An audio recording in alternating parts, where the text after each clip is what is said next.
J'ai commencé au service client comme ADV, puis référent technique. Et puis après, mon but était d'arriver au service méthode et c'est ce qui se passe actuellement. Moi, mes missions premières sont tout ce qui est optimisation de nos panneaux sandwich. Je gère aussi le dossier technique pour nos clients et puis notre service client, leur mettre à jour tous nos produits, nos évolutions de produits. Et puis après, mise en ligne de nouveaux produits, amélioration des productions, de la production, tout en faisant attention à l'optimisation des postes. Je m'appelle Samuel Jaran, j'ai 31 ans et je suis technicien méthode. J'ai été apprenti pendant 8 ans dans une formation de menuisier et puis ébénisterie. Après, je suis parti vraiment dans l'agencement d'intérieur de la cuisine salle de bain, où j'ai fait une formation professionnelle pour faire de la vente et de la conception. Et puis, au bout de 3 ans de ce travail, j'ai vu que je voulais revenir vraiment dans le monde professionnel et de l'industrie. Et j'ai eu cette opportunité de venir vraiment dans la fermeture et de retravailler avec du professionnel. C'est ce qui me tenait à cœur. Dans l'apprentissage, on fait du dessin manuel, un peu informatique. Et maintenant, après j'ai appris beaucoup tout seul.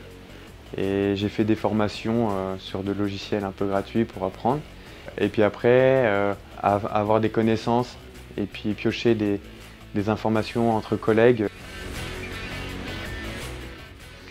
Il faut connaître déjà toutes les normes techniques du dessin, que ce soit du 2D, du 3D. Mais c'est surtout, après, c'est de la pratique. Il faut pratiquer, pratiquer. Et puis surtout s'adapter aux différents projets qu'on peut avoir.